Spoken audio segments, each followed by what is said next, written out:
Raising the federal minimum wage is a contentious part of the COVID-19 relief package. Well, tell me, what have you been seeing all day on Dixon? With 150 years since its founding, the University of Arkansas prides itself on its traditions and history. That's right, Kaylin. Many governors have begun changing and lifting COVID-19 guidelines and mandates.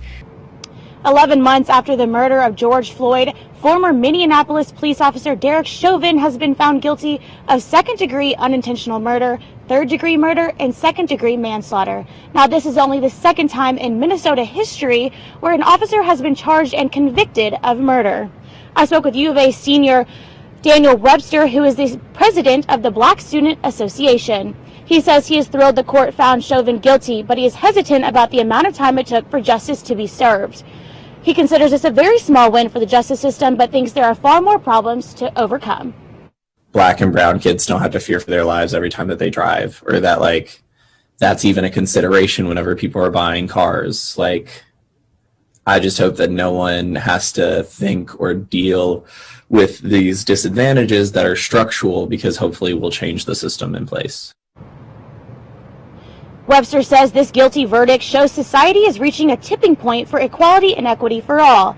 Looking to the future, Webster hopes the momentum keeps up and more progress can be made. Live in Fayetteville, I'm Jaycie Dodd, UATV News. State Representative Robin Ludstrom is the lead sponsor of House Bill 1570. She says the bill is meant to protect children from experimentation, and the bill passed in both the House and State Senate with an overwhelming majority. This would be and is a vast government overreach. Governor Hutchinson says minors seeking hormonal treatment and gender-confirming surgeries deserve a guiding hand from their parents and healthcare professionals. But House Bill 1570 would prevent just that. Opponents say the bill puts politicians in charge of a child's medical care instead of a medical professional.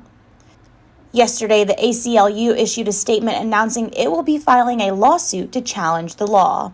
The University of Arkansas's Director of Gender Studies, Dr. Lisa Corrigan, says the law isn't constitutional and that it is an intentionally destructive bill.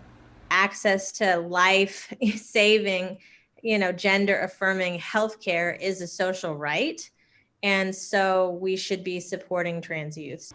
I spoke with Evelyn Rios Stafford, who is the first openly trans woman ever elected to public office in Arkansas. Rios Stafford met with Governor Hutchinson last week about the damaging effects HB 1570 could have on Arkansas's transgender youth. I'm really heartbroken right now for trans youth in our state and for their parents and their families who are I know going through a tough time right now, and I've heard from some of them personally.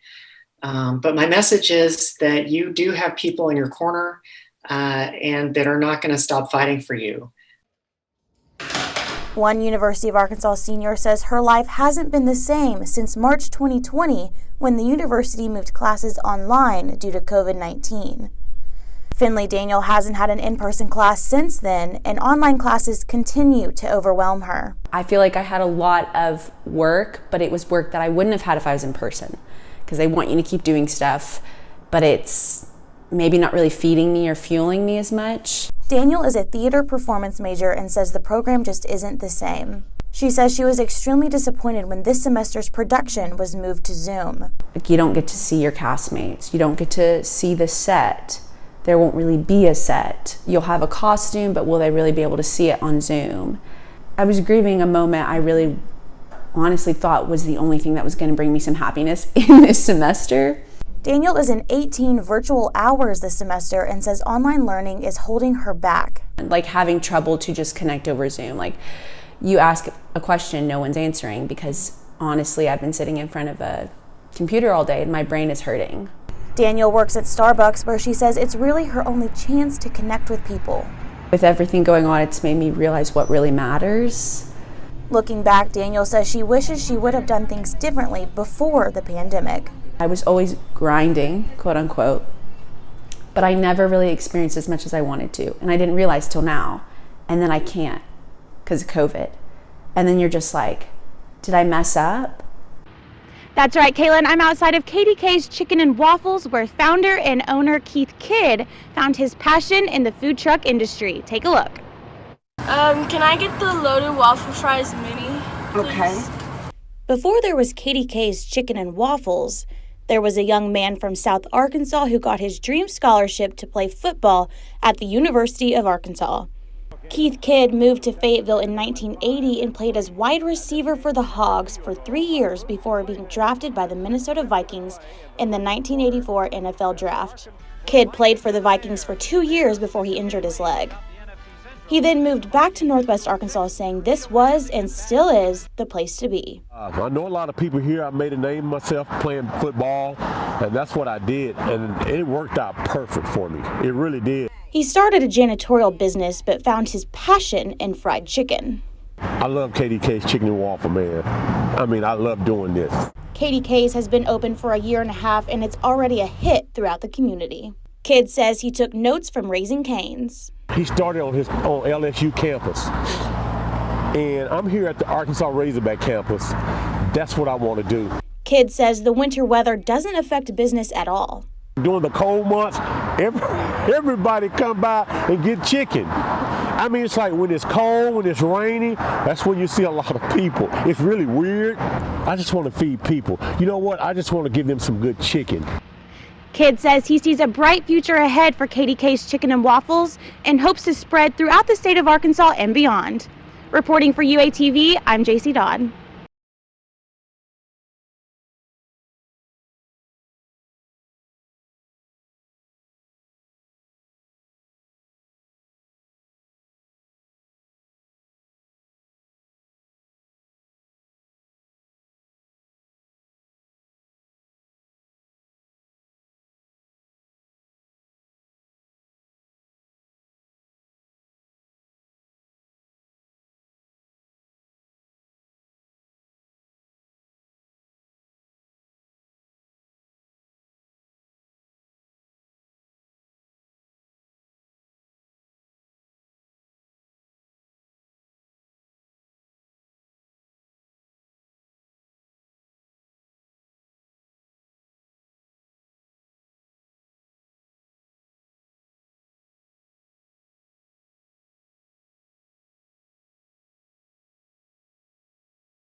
One University of Arkansas student is hospitalized after a sledding accident on campus. Like many other U of A students, freshman Elena Girlametto came to this Maple Hill on Monday to enjoy the fresh snow with her friends.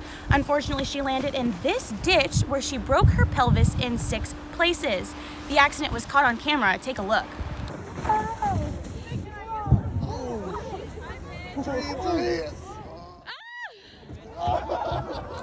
I asked her what her first thought was when she hit the rock, and this is what she had to say. Honestly, my first thought was, why did I decide to do that? I honestly had a feeling that would happen because I kept telling the guy who was lending it to me, I was like, so how do I do this correctly to where I don't get hurt like the guy that just got hurt? Girlametto was taken to Washington Regional, where she stayed for 2 days. Yesterday, she was transported to a hospital in Kansas to be closer to her family. As of now, Girlametto does not know if she'll need surgery, but she's expected to know by tomorrow.